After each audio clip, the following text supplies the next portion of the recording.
इम्रुयार अरब के शहंशाह अमीर हमजा का बड़ा कदरदान था। अगर ज़रूरत पड़ती तो वो अमीर हमजा की खातिर अपनी जान भी कुर्बान कर सकता था। मगर एक खराबी जो इमरू में मौजूद थी वो ये कि वो खजानों और दौलत का बड़ा लालची था।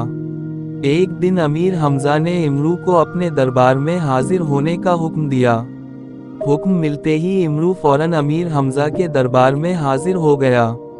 अमीर हमजा ने इमरू को अपने साथ तख्त पर बिठाया और बड़ी शफकत से बोला, इमरू मैं उन दिनों बड़ा परेशान हूँ और मुझे तुम्हारी मदद की ज़रूरत है। आप परेशान हैं और वो भी इमरू के होते हुए, ये कैसे हो सकता है? क्या हुक्म है मैं आपके लिए क्या कर सकता हूँ? इमरुयार ने बड़े जोशीले अंदाज में कहा, बात दरअसल ये है कि संभाड़ा कबीला मेरा मुरीद है। इन दिनों संभाड़ा कबीले पर एक आफत टूट पड़ी है। एक सरफिरा देव वहां आ गया है और कबीले में उसने बड़ी लौट मार मचा रखी है। वो रोजाना संभाड़ा कबीले के किसी ना किसी आदमी को उठा कर ले जाता है और इसे हजम कर लेता है। संभाड़ा कबीले के सरदार ने मुझसे गुजारिश की है कि मैं इन्हें इस देव की तबाहकारियों से निजात दिलाऊं। मैं उनकी गुजारिश रद्द नहीं करना चाहता, इसलिए मैंने तुम्हें इस देव को ख़त्म करने के लिए बुलाया है। तुम्हें संभाड़ा कबीले की मदद के लिए जाना होगा। अमीर हमजा ने सारी बात तफसील से बताई और खामोश हो गया। ए अमीर, मैं अभी संभाड़ा कबीले जाता हूँ और इस देव की सारी तरारी निकालता हूँ। मगर एक मजबूरी दरमियान में हाइल हो गई है। इमरू ने कुछ सोचते हुए कहा, कैसी मजबूरी? अमीर हमजा ने चौंकते हुए कहा, मजबूरी दरअसल ये है कि मेरी बीवी ने मुझसे जेवरात खरीदने की जिद कर ली है।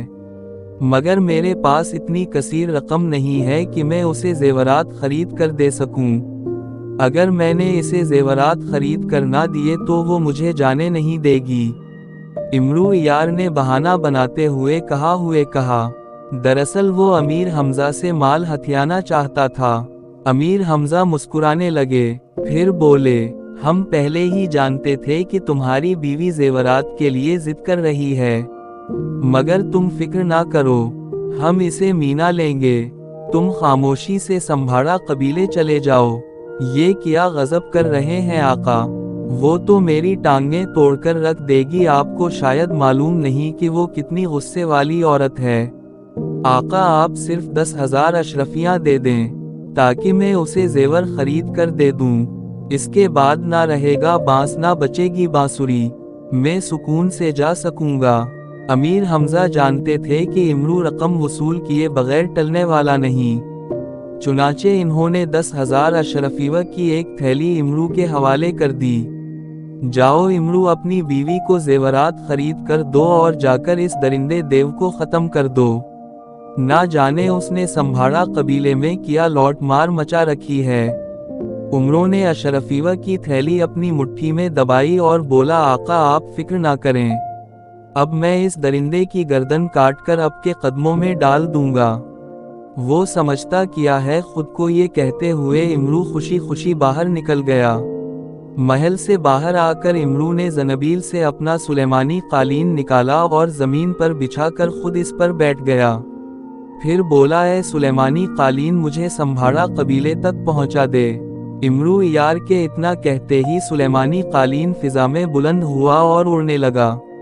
सुलेमानी कालीन की रफ्तार इस कदर तेज थी कि इर्द गिर्द की हर चीज धुंधली नजर आ रही थी। जल्द ही सुलेमानी कालीन ने इमरू को संभाड़ा कबीले में पहुंचा दिया।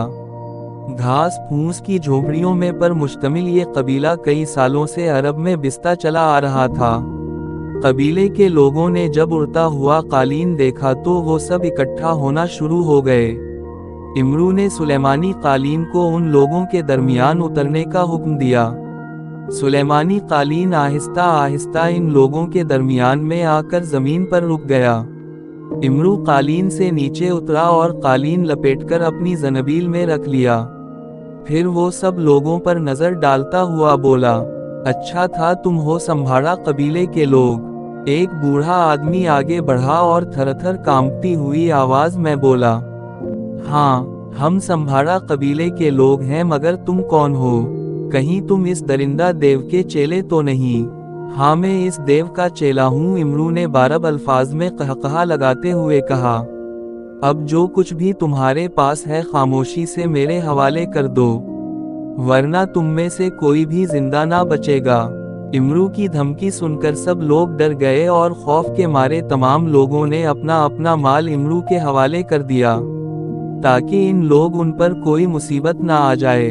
इमरू ने तमाम माल समेटा और अपनी ज़नबील में डाल दिया और फिर ज़नबील झाड़ते हुए बोला, सुनो संबारा कबीले के लोगों, मैं इस व्यू का चेला नहीं बल्कि अमीर हमजा का एक अदना गुलाम उम्र वाओ यार हूँ। अमीर हमजा ने मुझे तुम्हारी मदद के लिए भेजा है। ये सुनते ही सब लोगों ने अमीर हमजा जिंदाबाद, उम्र वाओ जिंदाबाद के नारे लगाने शुरू कर दिए और खुशी से इमरू को कंधों पर उठा लिया। आखिर जब उनके नारे रुके तो इमरू बोला, मुझे बताओ कि ये वहशी दरिंदा देव किस वक्त तुम्हारे कबीले में आता है। यकीन जानूं अब की बार वो जिंदा बचकर नहीं जा सकेगा। इमरू के कहने पर वो बूढ़ा आगे बढ़ा और बोला, इमरू, वो देवरात के पूरे 12 बजे जब चांद अपनी पूरी आबवाओ ताप से चकता है उस वक्त आता है और कबीले के किसी ना किसी इंसान को उठा कर ले जाता है। अगर कोई दूसरा शख्स मदाखलत करता है तो वो उसे भी उठा कर ले जाता है और इसे हलाक कर देता है। उम्र वाओ यार बूढ़े की बात सुनकर गुस्सीले लहजे में बोला, मगर अब मैं उसको हरप करूंगा। आज की रात उसकी आखिरी रात होगी। कबीले के लोगों ने एक बार फिर इमरू जिंदाबाद के नारे लगाने शुरू कर दिए और उमरा को अपने साथ कबीले में ले गए और उसकी खातिर मदारत करने लगे। रात के 12 बजे तक उम्र वाओ कबीले वालों को मुख्तलिफ हीले बहानों से लूटता रहा। कबीले वाले भी इमरू की बातों में आकर हंसी खुशी अपना माल इसके हवाले करते रहे। आखिर रात के पूरे 12 बजे वो इस मैदान में जुमा हो गए जहां इस देव ने आना था। पूरे 12 बजे अचानक कहकहूं की आवाज में आना शुरू हो गईं और फिर वो देव नमूदार हो गया। इमरू ने अपनी ज़नबील से फौरन हैदरी तलवार निकाल कर थाम ली, फिर वो देव की तरफ बढ़ा और गिरजुदार आवाज में देव को ललकार कर बोला, होशियार हो जा दरिंदे के बच्चे, रुक जा वहीं वरना एक वार में तेरी गर्दन तन से जुदा कर दूंगा। देव ने जब इमरू की आवाज सुनी तो गसीली आवाज में बोला, तो मुझे किया मारेगा, मैं तेरा भी कीमा कर डालूंगा। और फिर देव ने उम्र वाओ पर हमला कर दिया। इमरू ने फौरन ही खुद को देव के वार से बचाया और एक भरपूर वार किया जिससे देव का एक बाजू कटकर दूर जा गिरा।